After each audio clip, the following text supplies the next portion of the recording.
Hey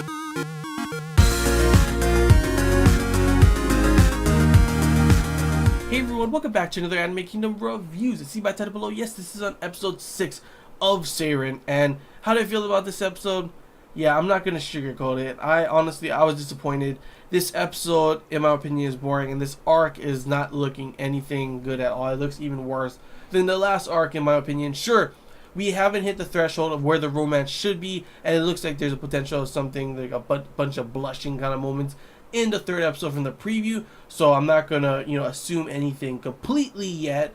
But from what we've seen in this episode, it was honestly nothing happened really. That's the thing that disappointed me. Nothing really happened at all. My favorite part about this episode was Hikari coming in at and I was like, like I said before, I liked Hikari's character. Sure, I didn't like the way they ended her arc and the way they portrayed her of kind of like, pretty much just leading him on and just using him and then throwing him away after. But I did like her character at the beginning, and this is the thing. We have a main character. I've said this many times. He's a generic he's very generic. He's kind of boring. There's nothing special about him. He doesn't do anything really throughout the first arc, at least, and so far in this arc, he hasn't done anything. And he's just a really boring character in my opinion. And then we have, I feel like when you have this kind of character like Toru, who I did like at first because obviously, come on, a gamer girl also loves anime. That's like the perfect girl, at least for me, in my opinion.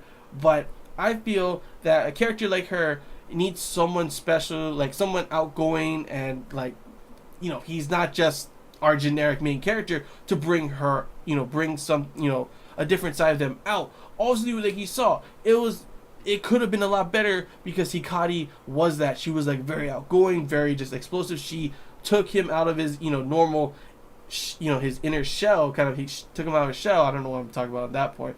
But, and kind of changed who, Shoichi was. That's why at first, it had a lot more potential for the first arc, in my opinion, with Hikari and how this was. But when you have these two kind of characters who are similar in the way that nothing really happens with them, it's kind of boring, except for the fact that obviously there seems to be more drama in this one than the last one. Sure, Hikari had her, drama as well, but also there's some hidden layer of something going on. Hikari obviously said, she used to be friends with, Toru, and now she's not for some reason we don't really know, except for the fact that she says, there's not going to be an end to the argument, so there's some hidden thing going on there. There's also the whole thing with, of course, like I said before in the last episode, possible NTR with whoever that was in her house, to which, of course, we don't even see that in this episode. They literally don't show that at all. It's pretty much just them playing games, and that's what kind of irritates me, is that nothing really happened besides the whole Hikari thing.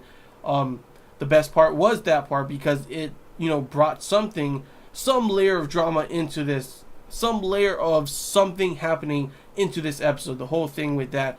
And obviously at the end of this episode, in the preview, there's a high chance that we were wondering, who is this guy that was in her house? Is that her brother, or is it some other guy? Is our main character going to get friend zoned again? That's the big question, obviously. And guess what? Yeah, there's a high chance that our main character is going to get friend zoned again. Why? Because the name of the next episode is called Brother Complex, which is a probability that, she's probably a Brocon, and that guy is her brother, and yeah, there's a high chance he'll get friend zoned again. Shoichi will get friend zoned again. And it's just like, oh my gosh, are you kidding me? Are you really gonna go down this road again? Are you just is this whole anime just gonna be Shoichi being friend zoned by everyone or something?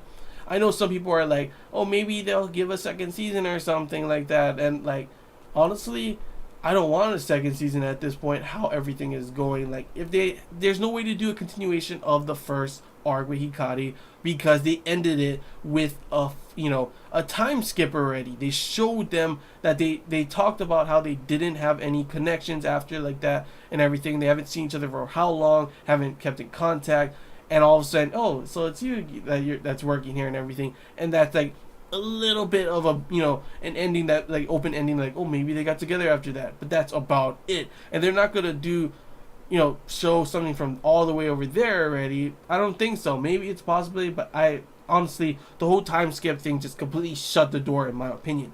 And with this arc, we have this whole potential that she's going to end up, of course, just friend zoning him again. How is this one going to end? Honestly, I don't even know at this point. I really don't even know. Sure, like I said before, it looks like there may be some romance, bunch of blushing moments and everything with Toto. That's one thing that I do like about her, that she can be really, really cute, honestly, with her blushing and everything.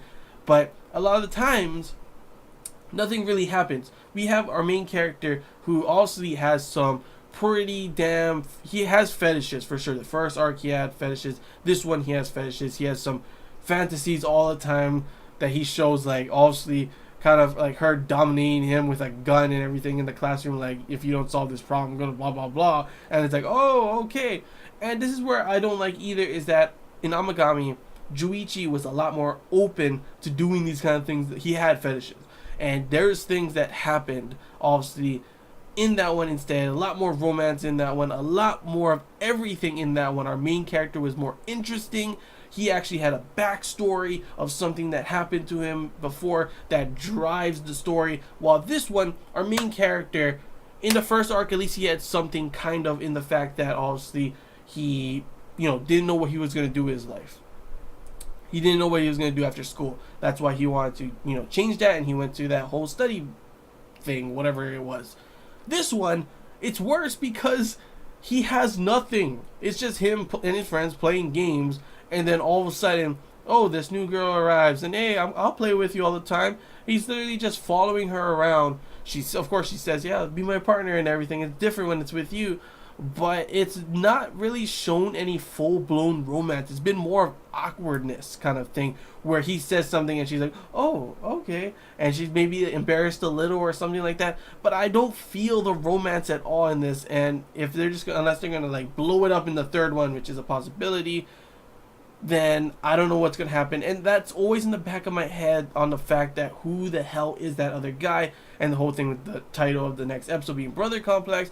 It really scares me on what's going to happen for Shoichi. Sure, I don't like his character, but doesn't mean I want to see him get friend-zoned again. Like, who the hell wants to watch an anime that the main character gets friend-zoned not once, but twice? And who the hell knows, if that happens twice, there's a high probability that's probably going to happen again in the third one with the younger girl instead this time.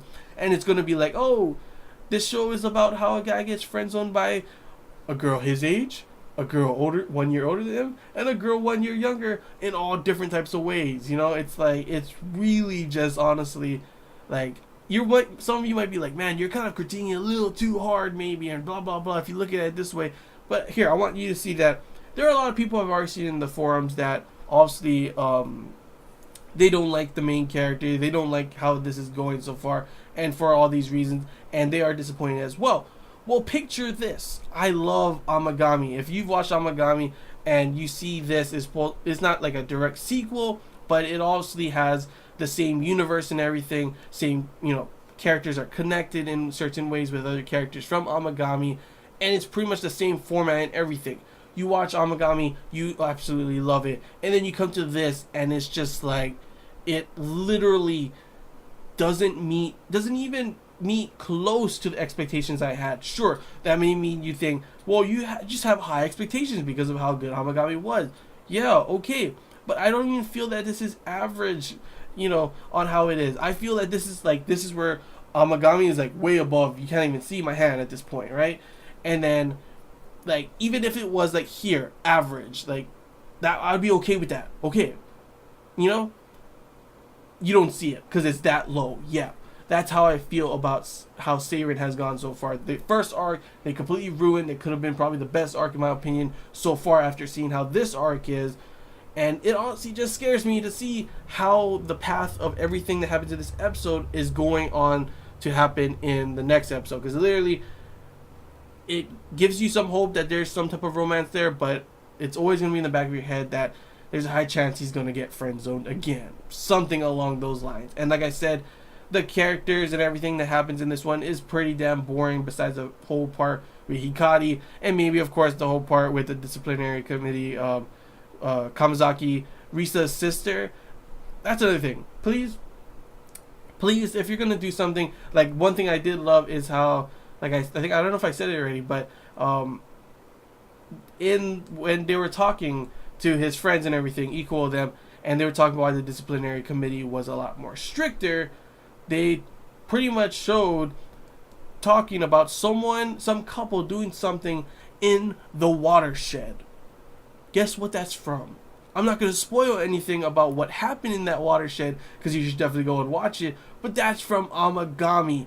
That is part of the Haruka route, and that is Juichi and Haruka doing something, and obviously it had an effect in this. That's pretty damn crazy. That's pretty damn awesome. I love that they put that in and everything, you know? But it's like, it just makes it worse because you're like, oh my gosh, that's so cool. But something cool like that is gonna happen in this at all, obviously. So it's just like, oh man, I'm really being like, it's more of my episode reviews of these have been more rants than anything, because literally I feel that I get my expectations up, I get hopes up, and it just drops it down. First episode, I enjoyed it. There were some good points, nothing anything special, but that's how the first episode usually is. It's more of an introductionary kind of thing. Second episode, I want to see, some development. There was no development really at all, besides the fact that we learned a little bit about what the possibilities, not what's for sure about Toru. And that's about it. There was no development in the romance at all, in my opinion. No romantic feelings from what I can see from Toru to him. Maybe he likes her, obviously, but that's about it. So, I don't know. I'm just going to have to wait to see how episode 3 will be. But at the moment, all we have is in this episode, all I could say that was good about it was the Hikari moments, the whole kind of, talking about the whole watershed thing from, a little reference from Amagami, and I guess, Kimizaki, Risa's sister, in there with her, kind of erotic being in male kind of picture things. Like, she was pretty funny. Like, I would love to see a root with her, honestly. But yeah, that's pretty much all I gotta say, guys. I know I'm being down on this anime, but honestly, there's very few, in my opinion, points where I can say I really enjoyed that part, and that's a bad thing. It's my opinion, like I said. So if you do have an opinion, maybe you liked it for different reasons, or maybe you disagree with me, feel free to comment below. I want to see your guys' thoughts as well. That's always something I want to see, because I think this way.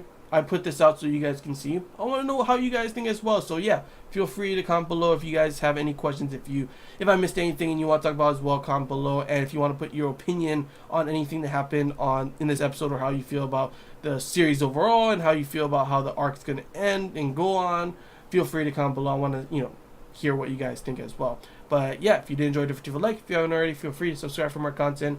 And until next time, hopefully the next episode will be a lot better. I'm hoping, but I'm not gonna be full on, expecting a lot. That's just pretty much how it is now with this anime, and that's honestly sad. But yep. Till next week, guys. See ya.